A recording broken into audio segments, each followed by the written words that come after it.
saya menambahkan bahwa kita samakan deh, kita bandingkan dengan misalnya wah, sholat. Mau jawab, bukan mau sholat, saya mau sholat, mau harap sembahyang. Sembahyang itu ya tetap Islam, tetap maknanya sholat. Jadi maknanya yang penting ya. Karirnya. Kalau zaman sekarang di kota-kota itu lagi ngapain? Lagi saum. Tetapi kita zaman dulu lagi puasa. Saum kan itu sopo, ini. Begitu sih kayak. Ya pasti di Al-Quran saum terus siang ada di Al-Quran juga ada sholat. Tidak kemudian yang di luar itu tidak boleh. Ini ingin menyatakan bahwa NU itu memperhatikan kehidupan sosial masyarakat saat ini dan ke depan. Bukan berarti dengan menyebut non-muslim itu berarti menyimpan dari Al-Quran, bukan. Tetapi ini bagian dari memahami konteks masyarakat sekarang. Betul kan? Beda kita ngomong, wah kafir. Bahaya kan? Kalau non-muslim kan enggak. Yang kedua, alasan politik.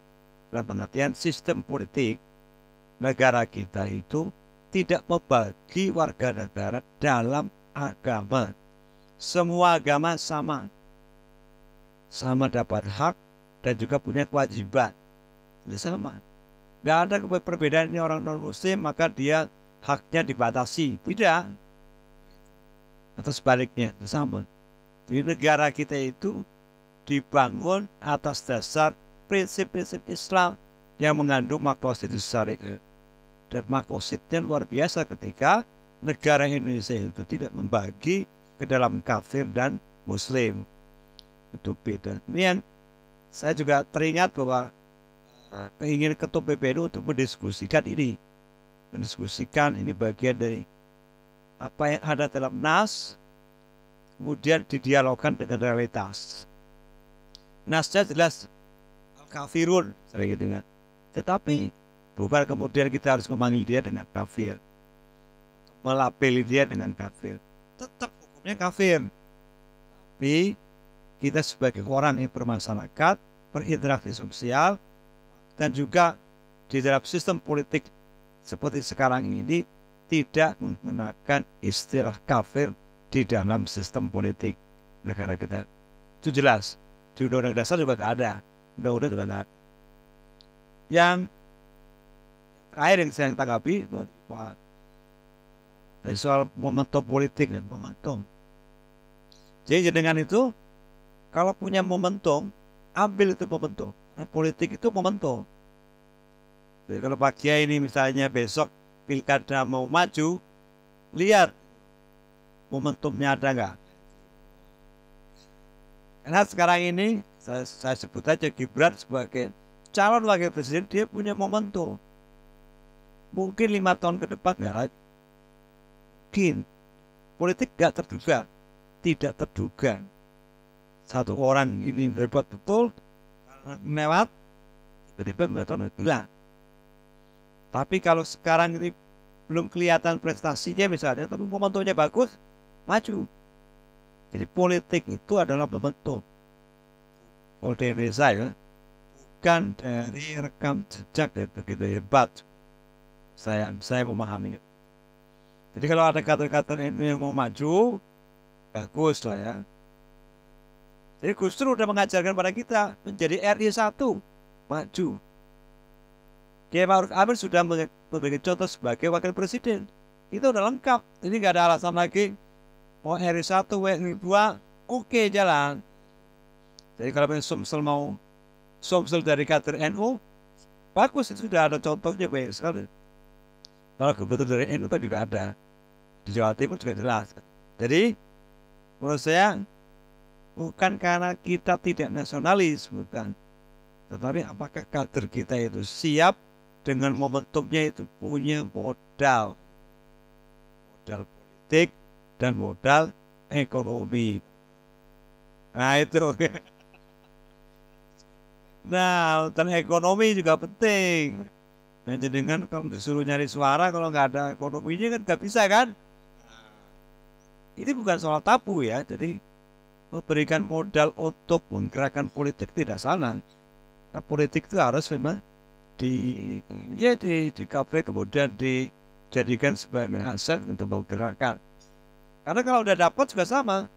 Ketika kita sudah berkuasa, maka kita bisa menjadikan nilai-nilai etik mewarnai kehidupan masyarakat. Coba dulu ketika Gus Dur tidak jadi presiden, gak ada masuk pegawai negeri dari NU. Ada. Gak ada saya jadi dosen.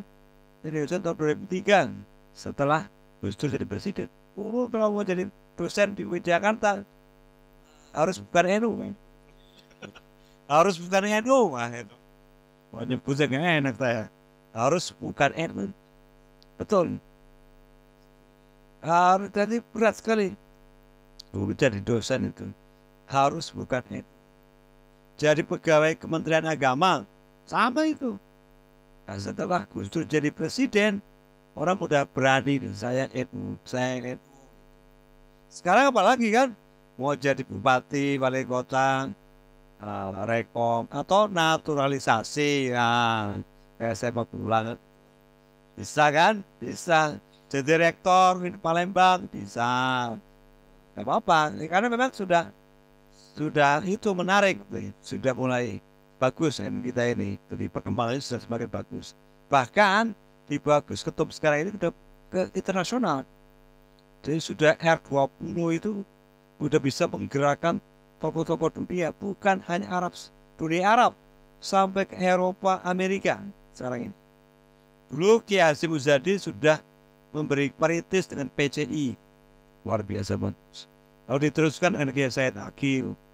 Nah sekarang digerakkan lagi, bukan hanya PCI, tapi bagaimana ulama-ulama ini bisa berkiprah di dunia internasional. Jadi ini luar biasa dari kata-kata itu. Saya pikir ini tahapan-tahapan yang sudah dibangun dari Gus Dur, dari Kiai Hasyim, Gus Said, kemudian Gus Yahya sekarang, ini jalannya sudah sudah betul tahapannya terus sih. Yang kurang ditambahin, yang lebih diperkuat, saling memperkuat. Jadi insya Allah dengan kepemimpinan NU sekarang itu akan menjadikan kita menjadi semakin konkret dan semakin jaya. Ya, amin.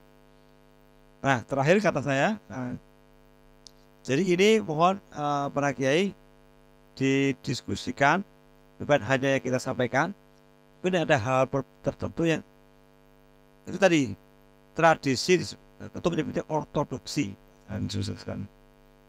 ortodoksi, mungkin pendapat-pendapat fikih atau ulama, ya kemudian apakah masih relevan atau tidak, itu harus didiskusikan lagi.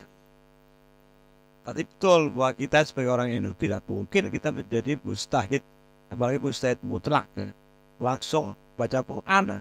Ini hukumnya, baca Quran hukumnya nggak bisa, nggak bisa. Itu perlu proses. Jadi kalau kita, apalagi saya, sangat tidak mampu, saya nggak mampu untuk baca Quran, ini hukumnya benar-benar perlu ada namanya jembatan, bridgingnya.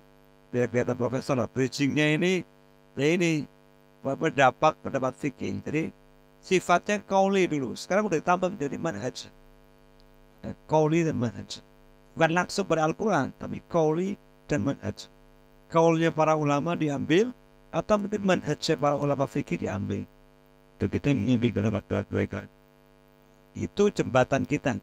Maka kita nggak langsung Al-Quran hadis, karena bisa berbahaya. Kalau ketemu hadis, kalau ketemu orang kafir, mau bunuhlah, dibunuh nanti, bahaya. Gak mungkin itu.